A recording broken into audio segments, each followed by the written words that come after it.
Hello friends, welcome to our channel Utkal study +3।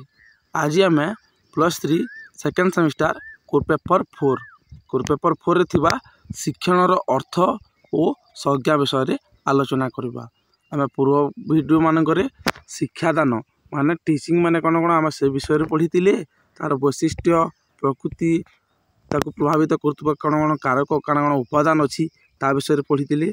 आज आम कौन पढ़ा ना आज आम पढ़ा लर्निंग बा शिक्षण मीनिंग और डेफिनेशन। जदि वीडियो भल लगे ताली लाइक कमेंट एंड शेयर करने जमा भूलिए ना। तो आम प्रथम जाना शिक्षण माने कौन।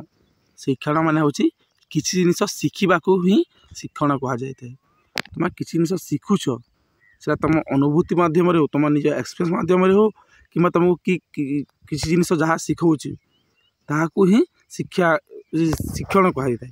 तुम शिखिल माने हूँ शिक्षण। बुझिपार तो जीवन पर्याय शिक्षण हो प्राकृतिक और साधारण। समस्ते सर्वदा शिक्षण विषय सचेतन। जन्म पर प्रत्येक व्यक्ति तत्क्षणात शिक्षण आरंभ करें। कौन कहुई ना जीवन ठार आरंभ माने तुम जो जन्म हो जन्म हेबा पूर्व ठारू जन्म हेबा परे कौन हो तुम शिक्षण आरंभ हो जाउची। माने तुम जन्म ग्रहण कर तुम किसी ना किसी जिनिस शिखा आरंभ कर दौच ताहा आरंभ होइकी मृत्यु पर्यंत चलुची। कौन ना मृत्यु पर्यंत चलुची। तेणु शिक्षा को शिक्षण को गोटे जीवन व्यापी प्रक्रिया मध्य कह जाए। कारण यह जन्म ठारू आरंभ हो मृत्यु ठारे शेष होची। एठार गोटे एग्जांपल दिखाई देख माने किपरि गोटे शिक्षा ग्रहण करुच्ची गोटे व्यक्तिटा गोटे शिशुटा किपरि शिक्षा ग्रहण करुच्ची से गोटे उदाहरण देछि। शिशु जिते बेले ज्वलंत बत्ती को धरी थाए सेते बेले से ज्वलनर आघात को अनुभव करिथाए एवं सही ठारू दूरई मध्य जाइथाए। ठीक परवर्ती मुहूर्त रे से जिते बेले ठीक ज्वलंत बत्ती को देखी दिए संगे संगे से ठारू दूरई दिए। कारण पूर्वर से ज्वलनर जला को अनुभव कर सारी से जे केवल ज्वलंत बत्ती ठारू दूरे जाए ताहा नुहे से मध्य ज्वलंत जेकोसी वस्तु को सेहीपरि अवस्था देखिले तत्क्षणात दूरे जाए। माने एठारे कौन कही देख एठारे गोटे मोहम्मबत्ती जलुची कौन ना गोटे मोहम्मबत्ती जलुची। तो से मोहम्मबत्ती जो जलुची शिशु माने छोट शिशु माने कौन करती ना सेटा गोटे लाइट हिसाब से जलु थाए से माने ताकू धरिबा पई अति आग्रही होता से जानी न था कि यही मोहम्मबत्ती को मुझे धरिले ताले ज्वाला भाव मत अनुभव माने कष्ट हेब से माने जानी न था। और से को आम जिते भी मना करवा से मानबेनी और सेटा को धरवाई चेष्टा कर किंतु जिते बेले सेटा को छुई था कौन हुए ना गरम लगे जिते गरम लगे से मोहम्मबत्तीटा तो से ठारू से माने से शिशुटा निजे शिक्षा ग्रहण करें कि शिक्षण ग्रहण करें कि यही मोहम्मबत्ती को जो धरिले माने जला लाभ दौची माने कष्ट होउची मते मुझे को छुई ना बोली भावुची। और परवर्ती पर्याय से जो ठार भी से मोहम्मबत्ती जलुवा देखे ता पाखक केवे जाए ना। मोहम्मबत्ती माने ना आउ किसी जिनिस मत जलुले से बोली वस्तु किसी जलुले से वस्तु को धरवाई से इच्छा प्रकाश करे ना। कारण से पूर्वर से ज्वलंत बत्तीर से कष्ट को अनुभव कर सारी से शिशुटा से ठारू शिक्षा कला ज्वलंत पदार्थ को छुईले बा स्पर्श कले जलभाव अनुभव करने को पड़ुछि। माने सेटारे कष्ट होउछि बोली से जानुछि सेटा गोटे शिक्षा है ना। माने तार व्यवहार परिवर्तन है। प्रथमे कौन करुला ना प्रथमे से मोहम्मबत्ती को धरवाई आग्रह प्रकाश करुला किंतु परे से जिते बेले तार कष्ट को अनुभव कला परे से कौन करवा ना से मोहम्मबत्ती को धरवाई मना कला। तो से किसी ना किसी जिनिस निज एक्सपीरियंस माध्यम शिक्षा ग्रहण कला ताकू शिक्षण बोली आम कहीपर। तापर कौन कौन शिक्षणर विभिन्न संज्ञा गुड़िक अच्छा माने क्यों क्यों माने कौन कौन कही शिक्षण विषय ताहा आम देखी ना। प्रथमे अच्छी गेट्स और अन्य माने गेट्स और अन्य माने कौन कौन कही ना अनुभूति और प्रशिक्षण माध्यम आचरण परिवर्तन प्रक्रिया को शिक्षण कह जाए।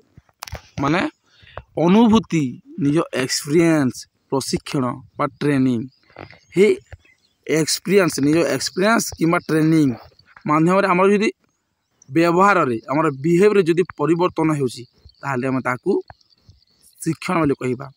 जिपरि मुझे गोटे एग्जांपल देली मोहम्मदपति कथा से शिशु किपरि करथिला प्रथमे से तार निज एक्सपीरियंस माध्यम रे तार निज अनुभूति माध्यम रे से जानिला कि ना मु मोहम्मदपति को छुईले मोर मते कष्ट अनुभव पाई होची तो सेटा कौन है तार गोटे व्यवहार परिवर्तन है। प्रथमे से धरवा इच्छा करथिला किंतु से धरवा इच्छा कला नहीं प्रथम माने सेटा कष्ट अनुभव कर सारा पर तो कौन है तार व्यवहार परिवर्तन है तेणु ताकू शिक्षा बोली कह जाए बा शिक्षण बोली कह जाए।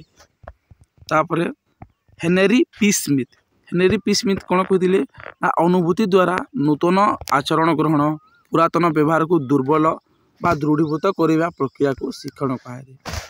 माने देख एक्सपीरियंस द्वारा अनुभूति द्वारा नुआ आचरण माने जो नुआ बिहेव होची आमर तो देख आम निज एक्सपीरियंस माध्यम आम किसी ना किसी नूतन नूतन जिनस मैंने शिखुचु तो से आम कौन करुचु ना पुरातन व्यवहार को आम पुरातन आचरण को आम दुर्बल कर देउछु।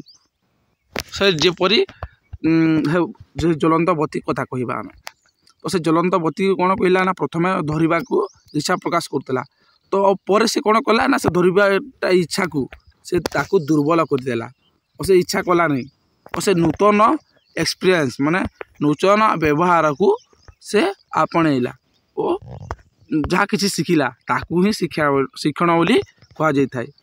ठीक सेम यहाँ किए कहते ना हेनरी पी स्मिथ कहते से कहते कि निज एक्सपीरियंस माध्यम आचरण ग्रहण करें और पुरातन आचरण को पुरातन व्यवहार को जो दुर्बल कर माने पुरातन जो बिहेवियर थी ताकू जो भूली ताहले ताकू शिक्षण कह किसी जिनिस नुआ है शिखब ताहले ताकू शिक्षण बोली कह। 3 नंबर अच्छी किंग्सले एवं किंग्सले और गारे कौन कहते ना अभ्यास अभिज्ञता सिद्धि आचरण ही शिक्षण अटे। देख एठारे कौन होची ना अभ्यास तुम्हें किसी जिनिस गोटे धरिन जानुन ताकू तुम गोटे जिनिस को बारंबार बारंबार बारंबार अभ्यास करने फल ता कौन होची ना ता सहज मध्य होची और तुम्हें से किसी जिनिस शिखि पारुछ। तुम्हें देख एबे मैथ आम जो मैथमेटिक्स पढ़ुचु सेठारे कौन होची ना आम प्रथमे से जिनिस को आम जानी पारु न था शिक्षक आमको पढ़े देले आम ताकू टिके बुझिक आम बुझापी कष्ट लगी था किंतु ताकू आम जो बारंबार बारंबार जो अभ्यास करवा ताहले कौन हुए ना आम गोटे आम अनुभूतिर आम एक्सपीरियंस माध्यम रे आम किसी ना किसी शिखि पारि था ताकू ही शिक्षा कहुई थाए। आम किसी जिनिस अभ्यास करने फल आम धरिन एवं जदि पुणिके जो थाए पुणिके आमको मन रखापी आसे ना माने सेटा कौन कर आम जो बारंबार बारंबार बारंबार से पढ़ा पढ़ा पढ़ा पढ़ा ताहले ता आम किसी जिनिस शिखि पारिबा ताहले ताकू आम किसी जिनिस शिखि पारिला बोली कहबा किसी जिनिस शिखा को कौन कह जाए शिक्षण कही थाए। किए कहते ना किंग्सले एवं गारे कहते। तापर नेक्स्ट अच्छी क्रू एवं क्रू कौन कहते ना अभ्यास ज्ञान मनोवृत्ति प्रवृत्तिर समाहार को शिक्षण कह जाए।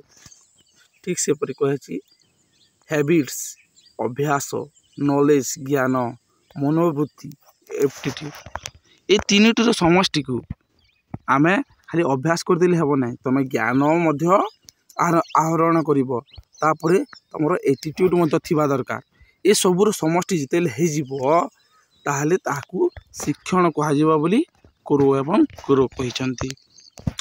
तापर नेक्स्ट अच्छे 5 नंबर जीडी बोच कौन कहते ना दैनंदिन जीवन आवश्यकता पूरण निमंते व्यक्ति जो अभ्यास ज्ञान मनोवृत्ति आदि शिक्षा लाभ करता है शिक्षण कह जाए। देख प्रायतः शिक्षाविद मैंने मनोविज्ञानी मैंने कौन कहते ना सेम कहते एठारे जो 3टी समाहार को शिक्षण कहला ये जीडी बोच कौन कहते ना से कहते जो दैनंदिन आवश्यकता पूरण पाई आमर जो आवश्यकता रही प्रतिदिन आवश्यकता को पूरण करने आम अभ्यास करुचु ज्ञान आहरण करुचु मनोवृत्ति देखाऊँ ये सबू को जो शिक्षा लाभ करता है ही शिक्षण कहुए बोली जीडी बोच कहते।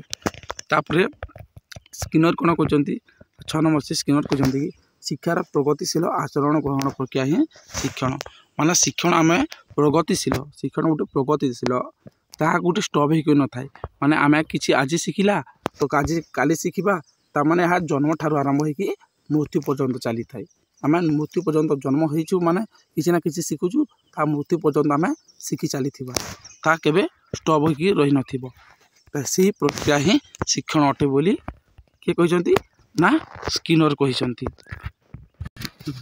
तापर नेक्स्ट अच्छी या कही एलबिगी मॉरिस कौन कही ना गोटे जीवित व्यक्ति ठारे शिक्षण एक परिवर्तन जहाँ वंशानुगुण द्वारा प्रभावित नुहे यहाँ अंतर्दृष्टि परिवर्तन व्यवहार संवेदना बा अभिप्रेरणार किंबा एसबूर एकत्रीकरण हो पाए माने देख से कहते कि यह गोटे व्यक्ति ठारे शिक्षण परिवर्तन अटे जहाँकि वंशानुगत गुण द्वारा प्रभावित हो न थाए माने देख एबे तुम बापा माँ धरन जदि अधिक ज्ञानी होते तो से कौन अच्छी ना हेरिडिटी मध्यम किसी जीन आसिक तुम ठारे मिसुची तो तुम तुम बापा जदि अधिक बुद्धिया थे तुम बुद्धिया हम ताहले से जदि अधिक शीघ्र जदि पाठ जदि शिखि पारुछंती ताहले तुम किसी जिन शिखिपार तो ताहले ताकू शिक्षण कहना एठारे एलबिगी मॉरिस कहते कि ताकू आम शिक्षण कहना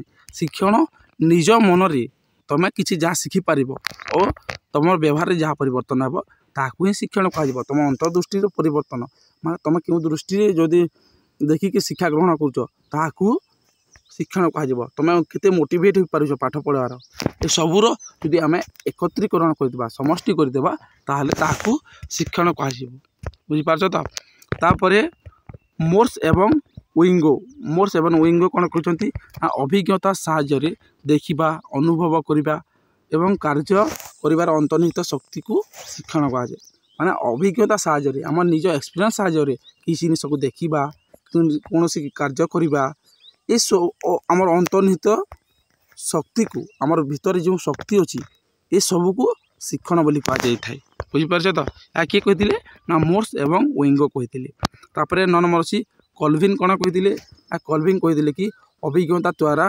आचरणगत परिवर्तन ही शिक्षण आम एक्सपीरियंस द्वारा जो आमर व्यवहार परिवर्तन होची ताकू शिक्षण बोली कहुए तापर क्रॉनबैच कौन कहते क्रॉनबैच कहते कि शिक्षण होची अनुभूतिर फलस्वरूप व्यवहार में जो परिवर्तन परिलक्षित होता है माने देख समस्ते गोटे डेफिनेशन कहते कि सेटा आमर यदि व्यवहार परिवर्तन है ताहले ही ताकू आम शिक्षण बोली कहीपर बोली समस्ते से गोटे कथा कहते।